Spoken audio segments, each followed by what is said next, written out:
Good evening students. उन सभी छात्र छात्राओं को जो कल 13 नवंबर को होने वाली NMMS एग्ज़ाम में पार्टिसिपेट करने वाले हैं। और कल का जो एग्ज़ाम है थोड़ा आपकी सीटिंग लंबी है, 3 घंटे का एग्ज़ाम है। सुबह 10 बजे से 1 बजे तक की टाइमिंग है। और थोड़ा एग्ज़ाम प्रिपरेशन के लिए थोड़ी चीज़ें होती हैं कुछ कि भाई आप थोड़ा सा तैयारी करते हैं, क्या सामान लेके जाना है क्या नहीं। सीधी सी बात है, इस एग्ज़ाम को आप बिल्कुल आम एग्ज़ाम की तरह लीजिए, ज़्यादा परेशान होने की ज़रूरत नहीं है। सबसे पहले तो आप अपना एडमिट कार्ड अपने पास रख लीजिए। उसके अलावा आपको एक ब्लू बॉल पॉइंट पेन लेना है, नीले रंग का पेन जरूर रखना साथ में। इसके साथ में काले रंग का पेन भी रख लेंगे क्योंकि कई बार निर्देश टाइम टू टाइम बदल जाते हैं। इसके अलावा आप एक HB पेंसिल रखेंगे, कच्ची पेंसिल इसको बोलते हैं, एक शार्पनर यानी कटर, एक इरेजर यानी कि रबर आप रखेंगे। जैसे हर प्रश्न पत्र में एक प्रश्न पत्र आपको स्कूल में मिलता है और उसमें आंसर लिखने के लिए अलग से कॉपी मिलती है, वहाँ पर उस तरह की कॉपी नहीं मिलेगी। ये थोड़ा सा आपके लिए अलग हो सकता है कि वहाँ पे एक OMR सीट मिलेगी, उत्तर पत्रक मिलेगा अलग से, जैसे साइड में दिखाया गया है गुलाबी से रंग में जो बना हुआ है। इसमें कुछ एंट्रीज करनी होती है, हमें उन एंट्रीज का ख्याल करेंगे। उसके भरने के बारे में मैंने वीडियो बनाया है एग्जाम से जस्ट पहले, तो प्लीज़ इसको देख कर ही एग्जाम जाइएगा, ठीक है। तो देखिए आगे बढ़ते हैं, इसमें क्या क्या चीज़ करना होता है आप लोगों को। बिल्कुल भी परेशान होने की बिल्कुल ज़रूरत नहीं है। एक पानी की बोतल भी अपने साथ में लेके जाइएगा, ठीक है ना। तो अभी हम चलते हैं कैसे यहाँ पर इसको फिलअप करना है।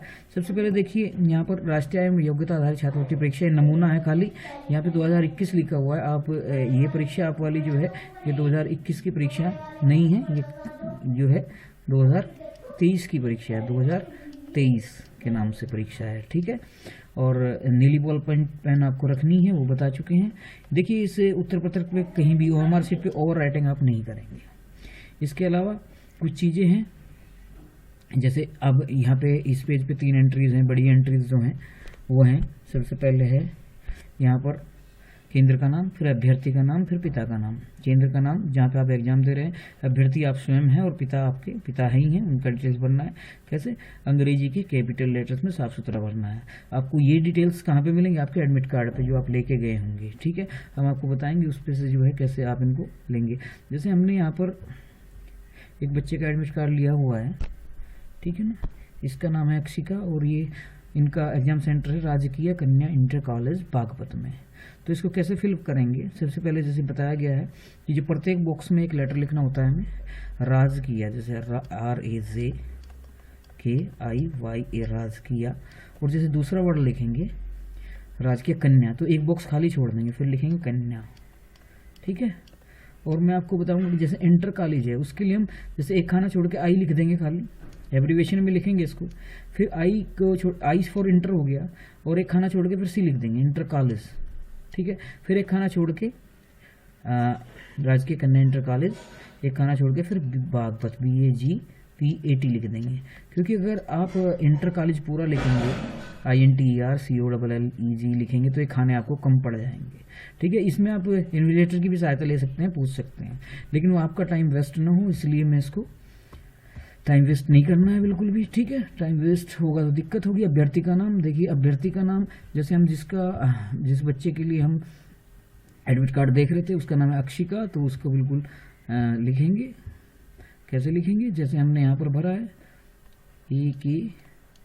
अक्षिका, जैसे एडमिट कार्ड में आपका स्पेलिंग है एज इट इज़ भर देंगे। पिता का नाम, पिता का नाम भी जैसे एडमिट कार्ड में है एज इट इज़। देखिए सुशील कुमार है, सुशील कुमार है तो इनको भर देंगे सुशील कुमार, जो स्पेलिंग हमारे एडमिट कार्ड में है। एक खाना छोड़ के कुमार, पहले सुशील, एक खाना छोड़ के कुमार, ठीक है, ओके। इसके आगे जो एंट्रीज का सेक्शन है उसमें आता है जो ये डिटेल्स हैं, राज्य कोड है, वर्ष है, केंद्र संख्या है, अनुक्रमांक है।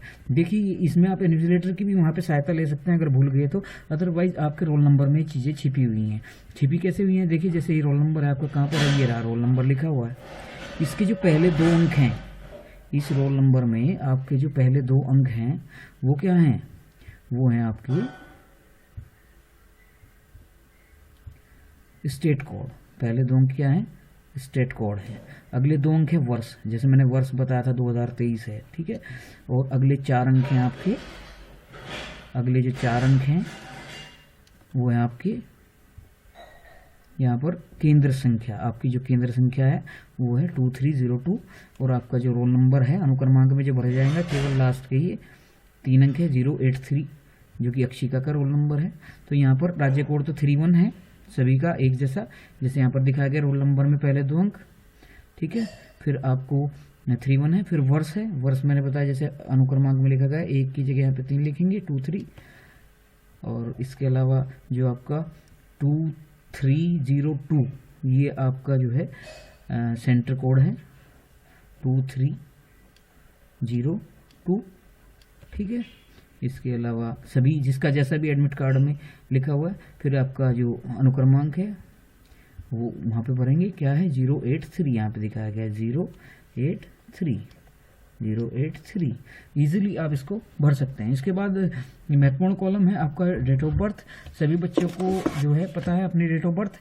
एक प्रॉब्लम है यहाँ पे कि एडमिट कार्ड में डीओबी का ऑप्शन उन्होंने दिया नहीं है यहाँ पर विभाग की तरफ से, तो आप क्या करेंगे सभी बच्चों को अपनी डीओबी याद रखनी है, याद होगी, अदरवाइज आप कहीं उसको नोट करके रखें, एडमिट कार्ड पे ही नोट कर लें या कहीं भी, ठीक है, आइडेंटिटी कार्ड पे नोट कर लें। मैंने अपने बच्चों को जो आइडेंटिटी कार्ड इशू किए थे उनका डीओबी लिख दिया है, परेशान न होंगे। तो जैसे अक्षिता है उनका डीओबी है 3 जून 2010, ठीक है, तो उनका 3/6/2010, ठीक है, वो ऐसे लिखेंगे। तो अब आगे चलते हैं, जैसे यहाँ पर सेक्स की बात हो रही, लिंग की बात हो रही है, तो निश्चित रूप से छात्रा हैं तो यहाँ पर हम 2 लिखेंगे, ठीक है।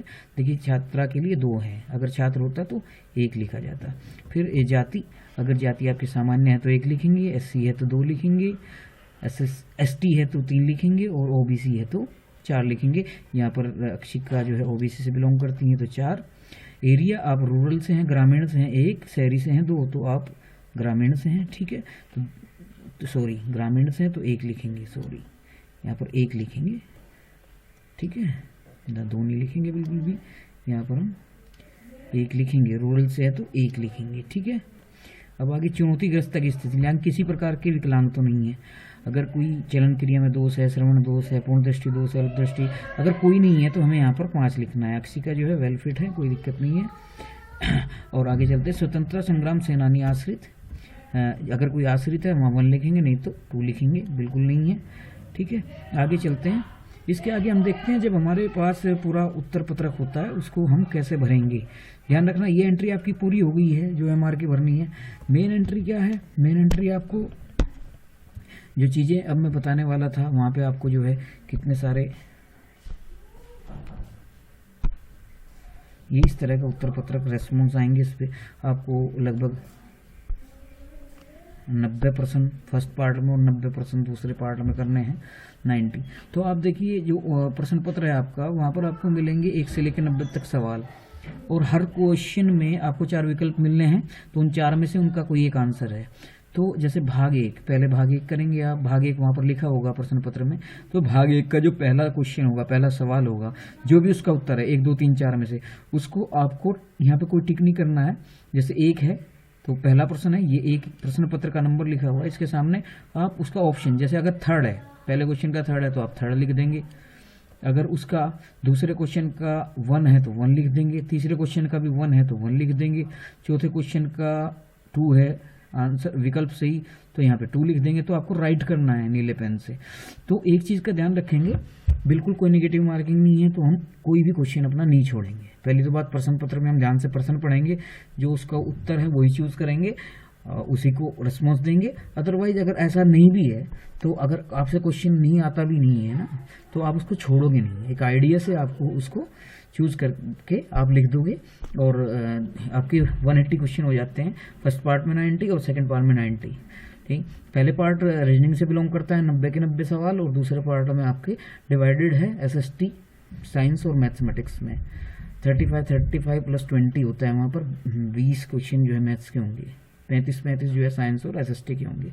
तो ठीक है बच्चों, बड़े ध्यान से आप परीक्षा देना। आपको परीक्षा से पहले बेस्ट ऑफ लक। मैं चाहूँगा मेरे सभी बच्चे उत्तीर्ण हों। Thank you for watching.